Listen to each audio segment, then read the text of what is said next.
Hey good morning all. Morning లేచి లేవగానే ఇలాంటి వ్యూ చూస్తే ఎవరి డే మాత్రం రిఫ్రెషింగ్గా స్టార్ట్ అవ్వచ్చు చెప్పండి. నాకైతే అసలు వేరే లెవెల్. చాలా వెయిట్ చేస్తాను ఈ స్నో కోసం. ఎంత చూసినా మళ్ళీ మళ్ళీ మళ్ళీ చూడాలనిపిస్తుంది. Actually Japan snowfall is different from other countries అంట. ఇక్కడ ఈ స్నోఫాల్ అనేది పౌడరీగా పడుద్దంట. ఇని ఏ ప్లేస్ అయినా, ఏ కంట్రీ అయినా, ఏదేమైనా నేచర్ అది ఇట్స్ యూనిక్ వే కదా. ఆ కామ్నెస్, ఆ పీస్నెస్ అసలు ఏది ఇవ్వలేదేమో ఇది ఇచ్చే అంత. ఈ ఫ్లవర్ నేమ్ వచ్చేసి కెమిలియన్. మొత్తం జపాన్ స్ట్రీట్స్ అంతా ఇవి ఉంటాయి ఈ సీజన్లో. జస్ట్ ఇప్పుడే బ్లూమింగ్ టైం స్టార్ట్ అయింది, సో లైట్గా వచ్చాయి.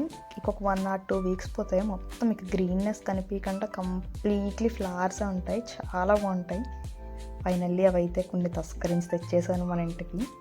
అండ్ అలానే మన ఇంట్లో కూడా ఒక రోజు ఈ 3 రోజెస్ న్యూ ఇయర్ నుంచి ఉన్నాయి, అవి రావట్లేదు. సర్లే అని నేనే కూర్చొని ఇవాళ దేవుడికి పెడతాం కదా అని.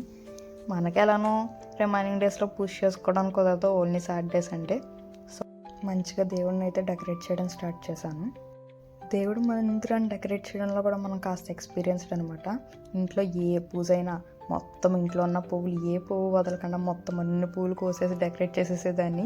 మా మమ్మీ ఎందుకన్ని పువ్వులు అన్నీ మళ్ళీ తీయాలి కదా అంటే, ఏం పర్వాలేదు తర్వాత తీసుకుందాం పూజ అయిపోయిన తర్వాత, ఫస్ట్ మాత్రం మంచిగా పువ్వులతో నిండిపోవాలి దేవుడు అనేదాన్ని. ఫైనల్లీ ఇక్కడైతే మనం ఆయిల్ ఒత్తులేయడం అనేవి అంత సేఫ్ కాదు. సో ఇలా candles, max to max candles use చేస్తాము. సో ఇదండి ఫైనల్లీ నా డే అయితే ఇట్లా మంచిగా స్టార్ట్ అయింది ఈరోజు.